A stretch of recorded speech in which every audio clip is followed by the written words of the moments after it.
Siya ay si Terso Magbanwa, 51 years old, tinatawag nating Tisoy. Siya ay biktima ng mild stroke at nagkaroon ng iba't ibang komplikasyon na sakit. Siya ay naalagaan at binubuhay ng kanyang 80 taong gulang na nanay, isa ng byuda at matanda na para maghanap ng kanilang mga pagkain sa araw-araw.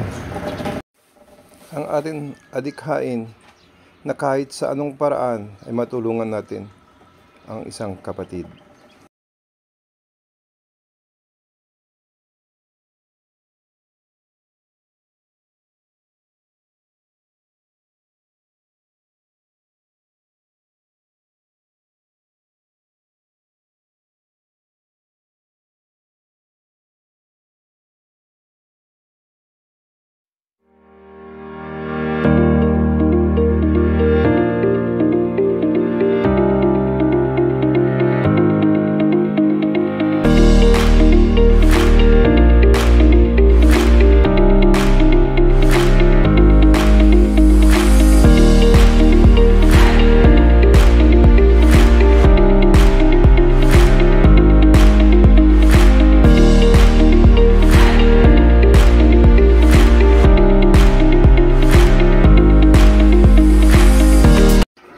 Dito nakikita ko sa mukha ni Tisoy ang kagustuhang gumaling at excited siya na makabalik sa normal na buhay. May record ka diya? Sa Richo?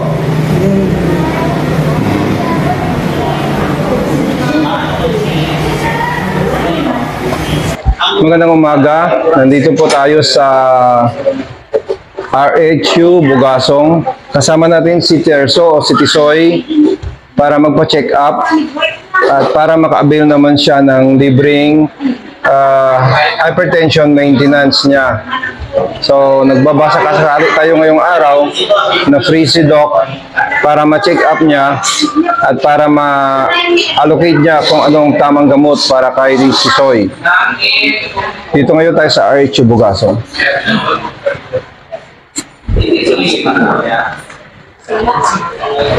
Hi. Ayun, busy yung staff natin. Hinahanap yung pangalan ni Tisoy sa record.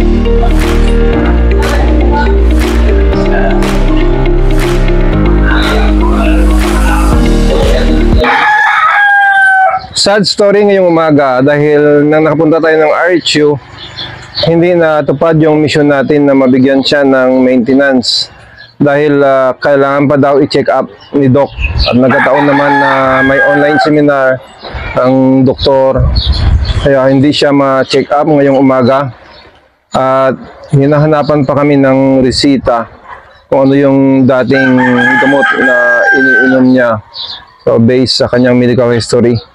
So umuwi na lang kami at hindi kami nabigyan ng libreng gamot dahil sa requirements na hindi siya ma-check up. Kailangan talagang ma-check up siya bago malaman kung ano talaga ang nakararapat na gamot na ibibigay sa kanya. So hindi tayo naka-avail ng libreng gamot ngayon umaga. So ang gagawin na lang natin ay bigyan na lang natin ng kunting halaga si Tisoy para may pambili ng kanyang maintenance at yun lang muna ang magawa natin ngayon. So abangan nyo na lang ang part 3 at sana may marami pang tumutulong or tutulong kay Tisoy para sa part 3 ng buhay ni Tisoy. At sana po habang nanonood kayo ng YouTube, huwag nyo pong i-escape ang patalastas, ang mga patalastas dahil yan po ang nakakatulong. Yan tulong nyo rin po sa mga katulad ng ating kaibigang si Tisoy. Huwag pong mag-escape ng patalastas at mag-subscribe po sa Ben Cares Vlog. Maraming salamat and God bless. One eternity later. 1.5 lang. Ito, bibigyan natin si Tisoy ng kanyang pagkain para naman makakain siya ng masarap kahit ngayong dental season. Pagkakabili na tinapay, Kapakan. Pira dyan, oh. Pira dyan. Ha? Dalawa? Kapakan mong tawag, hindi?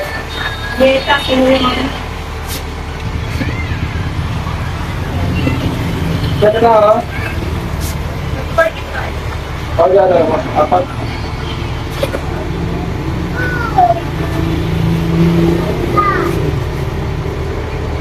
Okay, pagkakaroon na. Nakita natin dito yung sa conference, si Mersan. Pumunta sila sa Igsuro para Ngalap maintain ang kanilang reforestation o project ng Municipal Environment and Natural Resources Office. So, nandito tayo ngayon sa anong pangalan nito? Ha? Julius Bake Shop? Oo. Nandito tayo sa Julius Bake Shop. Sa top na Julius Bake Shop. Magkano lahat? 85. So, Ilan peso na po. wala nang lahat. Wala nang lahat. Pag-subscribe sa YouTube channel ko. Ben Face Vlog. Thank you. So, saan? Good luck. Thank you, Ben. Nagtagsa ka, gracias. Dito po. Iba ka rin na. At dito nakita natin si Tisoy na nakaupo sa isang lilim at naghihintay sa araw-araw, nabubuhay sa isang mahirap ngunit simpleng pamumuhay. A very sad life. Ang ginagawa niya sa araw-araw sa loob ng mga taon hanggang sa isang araw dumating ang tulong. Ikaw at ako natutulong para sa isang katulad ni Tisoy. Ngayon ay Holy Thursday o Huwebes, isang araw bago ang Biyernes Santo. No? Nandito tayo, binisita na rin si Tisoy at nag-advance na rin ako ng pasasalamat kay Maria Niña Songkayawan Santoa na siyang nag-pledge na magbibigay ng tulong para dito kay Tisoy. Thank you very much in advance, Maria Niña Santoa from USA. At ngayong araw may dala kong tinapay kay Tisoy, no? Para sa kanyang pagkain. Pwede na rin dito si nanay niya kasi marami naman tinapay binili ko. Tapos hindi naman siya pwedeng uminom ng whiskey, kaya binilang ko na rin siya ng gatas, no? So pansamantala ito na muna ang regalo natin kay Tisoy. At sino pang gustong tumulong dyan, please comment sa aking video. At sana po para makatulong din po, huwag po kayong mag-escape ng patalastas. Yung advertisement po sa aking mga content or vlog, yan po ang makakatulong, no? Para may ibabahagi po tayo sa ating mga kapatid na nangangailangan.